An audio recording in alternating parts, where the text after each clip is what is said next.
Hey everybody, this is Get Jesse, and this is my Terran unit guide. Following this guide will also be a Zerg unit guide and a Protoss unit guide. The goal of these videos is to give everybody a heads up on the units of StarCraft 2 before the game actually comes out.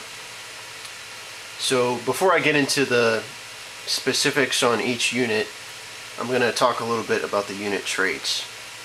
As you can see for the command center here, there's these words down here, and every unit and structure has traits that are assigned to it that affect different how it interacts with other units and damage and things like that, and abilities. The first two basic types of traits are the armor types, and those two are light armor and armored armor. And basically this affects how they take damage from certain weapons. Certain weapons can do more damage to specific armor types, which are light and armored. There's also a third armor type called psionic, and these are given to special units, and psionic armor basically means that they don't take bonus damage from any weapon. Other unit traits are biological, which means that certain abilities can affect it that can only affect biological units, and it also means that they can be healed. There's also the mechanical type, which means that they can only be affected by abilities that affect mechanical units, and also that they can be repaired. There's also the massive unit type, which basically means that that's a huge unit and it's immune to certain abilities and effects. And then last, there's the structure type, which is assigned to structures to designate that it's a structure. Okay, so let's get into the units. In the rear. The first Terran unit is the worker unit, which is SCV. Yeah, whatever. Its functions are to build stuff, gather resources, and to repair mechanical units. The SCV has a weak attack. What, you run out of Marines? It's just a fusion cutter that does barely any damage at all. Uh-huh. And like I said before, it can also repair mechanical units. Woohoo! Overtime. So that's the SCV. Not much to say about it since it's just a worker unit. We hear you. Oh, also, it's a light biological mechanical ground unit. Since it's biological and mechanical, that means that it can be healed since it's biological. What it also means it can be repaired since it's mechanical. So it has two ways of healing itself. And its fusion cutter attack can only attack ground units. Yeah. Next is the Marine, Been waiting on you. which is the Terran's basic ground unit. Can't wait. It's a light biological unit. It can attack both ground units and air units, and it does normal damage to each. The Marine, in terms of combat value, it's got no strengths, but it also doesn't have any weaknesses. It's the most average multi-purpose unit it's the most average unit in all of StarCraft.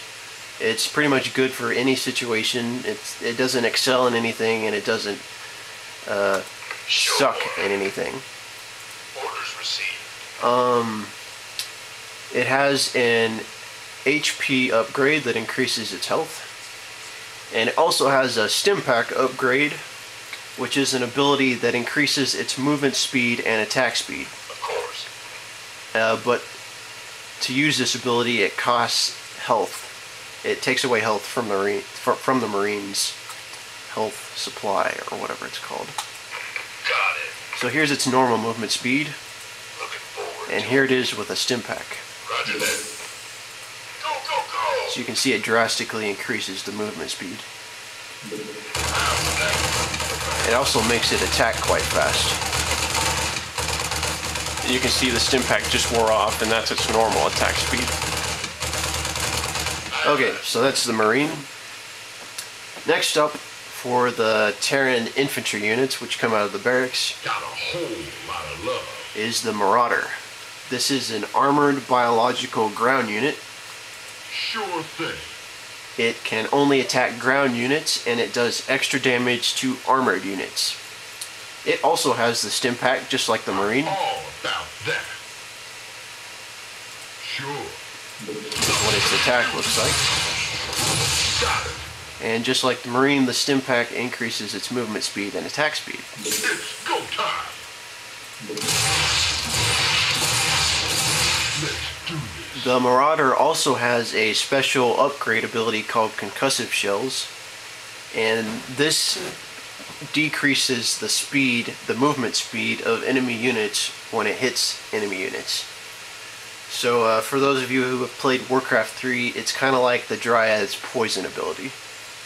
It's about to get heavy. That makes the Marauder a good unit when chasing an enemy army that's retreating, or when you're attacking enemy melee units that are trying to close distance with you. So that's the Marauder. The next unit is the Reaper. You the Reaper, man. Death from The above. Reaper is a light biological ground unit. It can only attack ground units, and it does extra damage to light armor types. It also has a special attack that does extra damage against structures. What? You want something? The other thing that's special about the Reaper is that it can traverse cliffs. Agreed.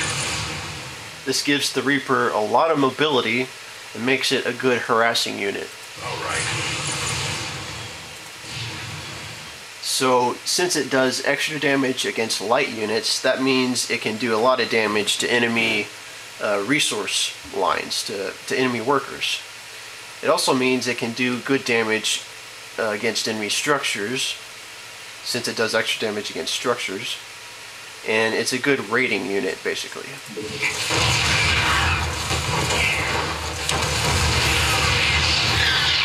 So as you can see, 4 Reapers were able to quickly take out that supply depot. These are fully upgraded Reapers, by the way. Got So something for I you, imagine Leo. that a 10 Reaper attack on a base would probably do a lot of damage. So that's the Reaper. Come again. The last Terran infantry unit to come out of the barracks is the Ghost. The Ghost is a biological psionic ground unit. Since it has psionic armor, that means it doesn't take any extra damage from enemy attacks. Deploying. It can attack both air and ground units, and it does extra damage versus light armor types. Okay. The Ghost is a costly unit, so it's best to take advantage of its special abilities and not just use it as an attack move unit. The first basic ability it has is the Cloak ability. Yes, sir. This makes it invisible to the enemy so they can't see it, and it also means that enemy units can't directly attack the Ghost. You're color me happy. It can also attack while cloaked, so that means the Cloak is a very powerful ability for the Ghost. The next Ghost ability is the EMP ability.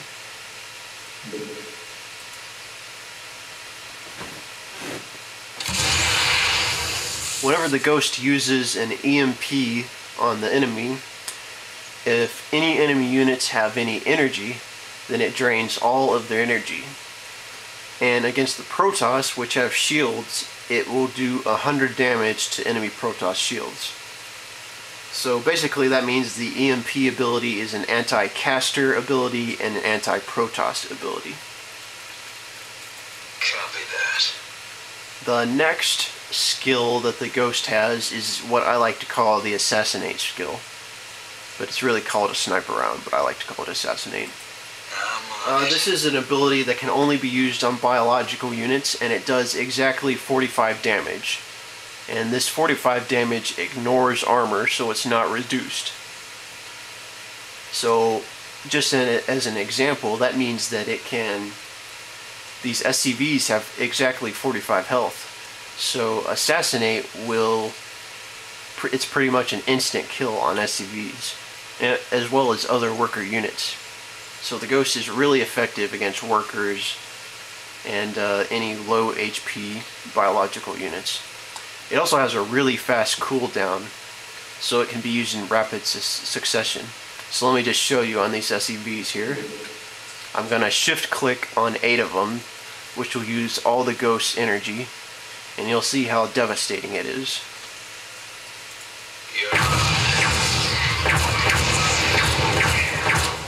Not enough energy.